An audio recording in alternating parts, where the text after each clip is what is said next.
So I was asked, how does gentle parenting affect child development? That's a good question nowadays because there was this trend in parenting, and I say was because I feel like it's kind of going out, if we want to say things are in and out of style, called gentle parenting. But it still is being talked about quite a bit. So let's talk about what it does to the rest of the development of the child to have this gentle parenting. And is it good? Is it bad? What do we need to know about this?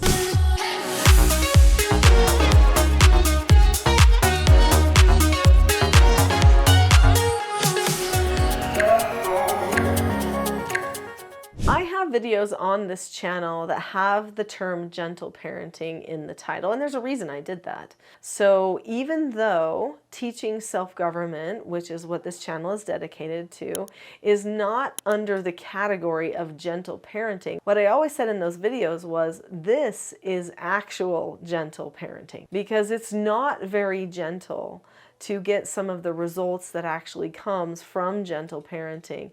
I wanted people to recognize you could be firm, you could teach them something, you could feel love, compassion, mercy, you could have calmness, you could have acceptance, understanding, all of those things, and still teach them self-mastery and that they need to accept consequences and stuff like that. So one key thing with gentle parenting is that gentle parenting does not believe in consequences. It doesn't believe in saying, okay, well, so you are not safe with that phone, so you don't get to have the phone.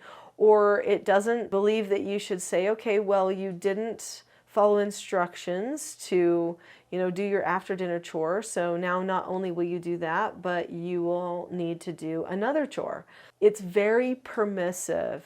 So it's very, very child-led. And when there is child-led happening in the parenting, that actually messes up the roles in the family, which can lead to dysfunction. Years ago, I wrote this book here called Parenting a House United. It's bestseller. It's sold all over the world. And when I wrote this book back in 2009, I thought that everyone understood family roles and how vital that they were to the health and stability of a family. If the family roles are not properly intact, children end up having horrible outcomes. In fact, social science actually has proven that time and time again, that when children are raised in families where the parents don't actually do their job, where there's not good bonding and connecting that's happening there, that the child actually usually feels disconnected from their parent. And when that lack of bonding occurs or that disconnection occurs,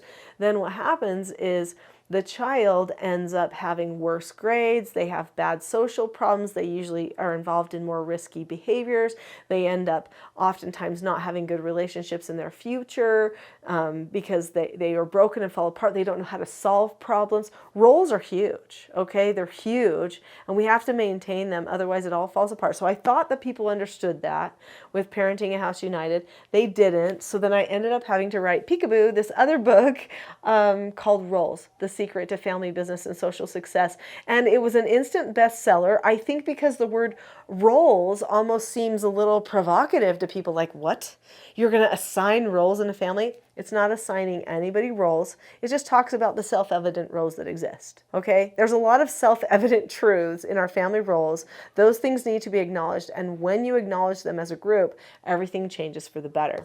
So one key thing that happens with gentle parenting is the roles end up getting shifted around. There's oftentimes a loss of parental authority. The parent starts focusing on being the child's friend a little bit more than being the child's parent.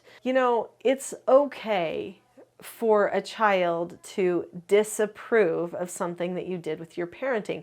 I think a lot of parents nowadays are wanting the approval of their children for their parenting. Children are not mature. They don't have wisdom. They don't know that eating their vegetables is ultimately better for their skin, their gut health, their sleep. They don't know. They just don't want them. They're very emotionally driven. And we know that with vegetables. We know that, I think, with screens now. We know so many things because of our maturity and our experience, and we understand the science behind things. They don't. But when it comes to parenting, to say, well, what do you think? Well, what do you want? Or, did you see that that might not be a good choice? Or maybe even not talking about it altogether, but just saying, listen, people don't like that, and just leaving it alone, but not really giving them any personal responsibility is actually something that can be detrimental to the child. Let's do a compare and contrast. What I'd like to do to help you understand the developmental impact of gentle parenting approach on children is to compare gentle parenting and their key principles to teaching self-government and the key principles that are here. First, you need to understand that teaching self-government is all about self-awareness, helping a person understand and evaluate, analyze what they're doing, what they should be doing, what they ought to be doing, and then helping point them in the forward direction. So there's constantly this big arrow pointed forward, which is like, this is how you fix it. This is what you do next. This is the plan I'm making. This is where I'm going. That the person feels like there's movement that's happening. One big difference between gentle parenting and between teaching self-government is that where there's movement with teaching self-government, because we're constantly moving toward more self-mastery, more understanding, accepting consequences, learning maturity.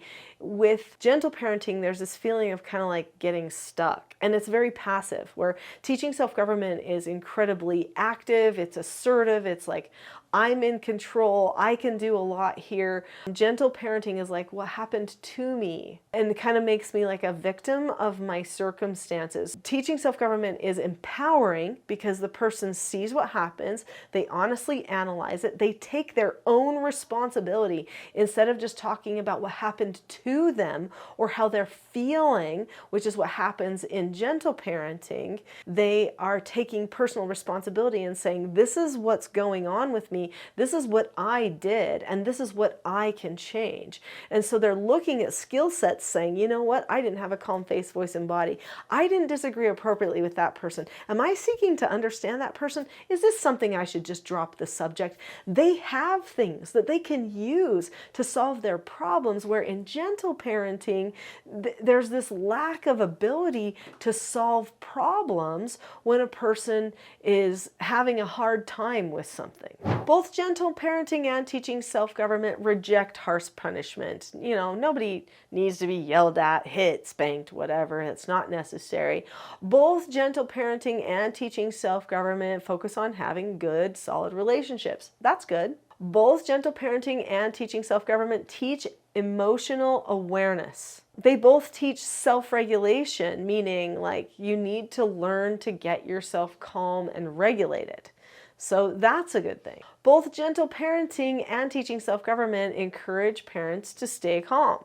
That's good. But where teaching self-government focuses on governing thoughts and emotions and behaviors, gentle parenting focuses on understanding what you're feeling. What am I feeling right now?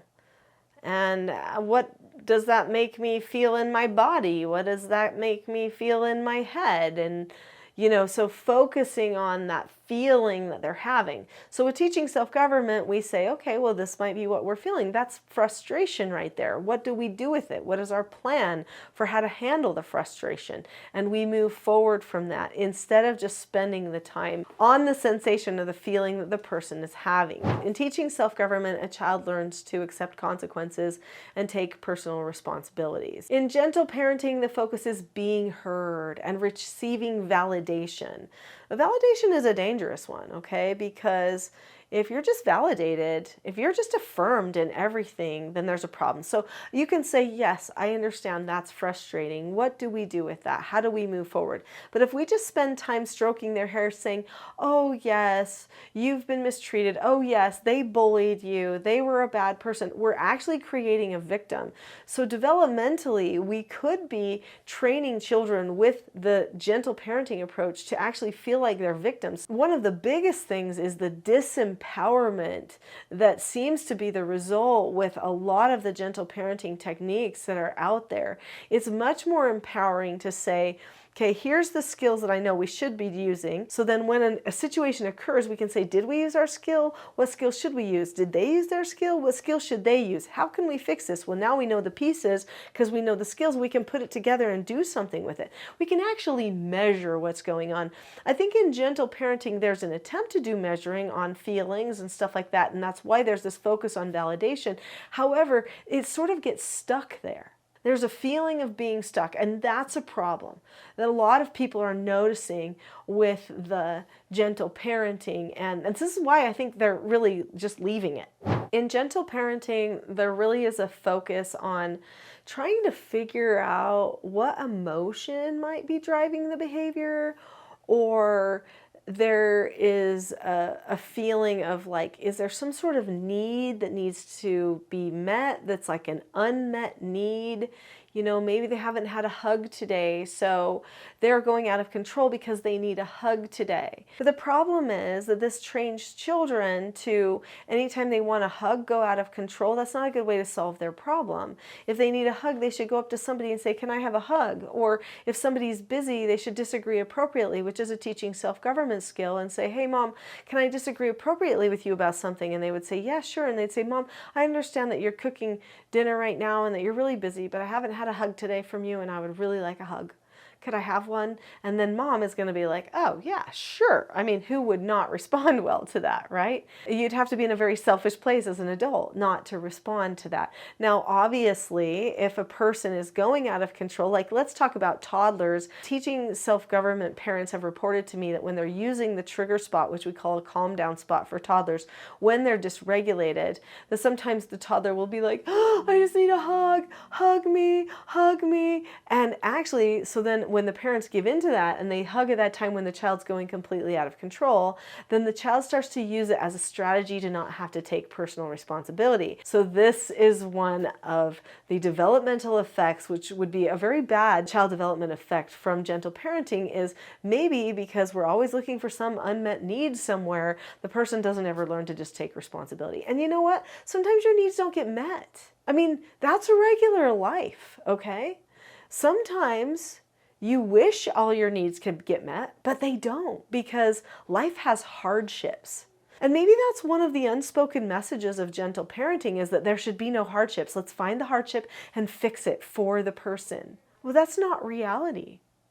There's going to be hardships. How are they going to be prepared? They'll be coddled. They'll be fragile if we're constantly taking this approach of like, wait, but why is that happening to you? Well, it is nice if we can find the why, but I don't think every moment requires therapy. I think a person can just be told, you need to put your shoes on, and if they're like, no, I don't want to, that they could be corrected for that. I think that's okay. I think sometimes children just need to know that they have to be strong enough to tell themselves to follow through on something that maybe doesn't seem like fun at the time. Each parenting approach that you choose to take is going to have developmental impacts. Do you want them to be empowered, disempowered? Do you want them to take personal responsibility or think something is somebody else's responsibility and make excuses? What do you want? I think that the teaching self-government model will give parents more of what they want. In fact, it's proven to do that. It really is the parenting model that leads to freedom for everyone, unity for everyone. I hope that you'll find out more about it. I'd love to share with you a full-length class. It's free. It's here on this channel. It's called The Not So Known Secret for Parenting Success. It'll give you some insights to some of the skills and principles of self-government that you can use so that you have another option besides gentle parenting. And you know what? Spread it around, because people are disenchanted with gentle parenting right now.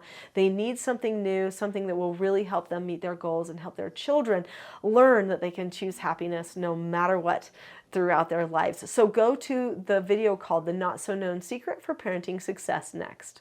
I'll see you there.